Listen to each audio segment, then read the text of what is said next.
YouTube is awesome, but like a like or a comment doesn't really pay for my rent, you know? And it's like, it's typical for people In the reality. In the reality. So Yeah. I'm not saying people shouldn't be able to consume free content. Of course they should. I'm very thankful for like my following, but I think it's people don't realize how big that gap is between people who just consume free content versus people who are willing to give you $10 a month, you know?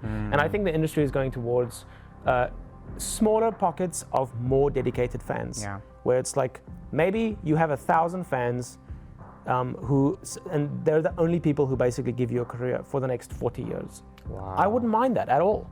I would be ecstatic if that's my life until I'm 70, that I just have a small group of fans.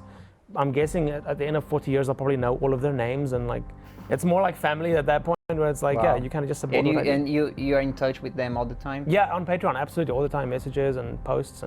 But to answer your question, I think that's where the industry is going, where it's like, it's less.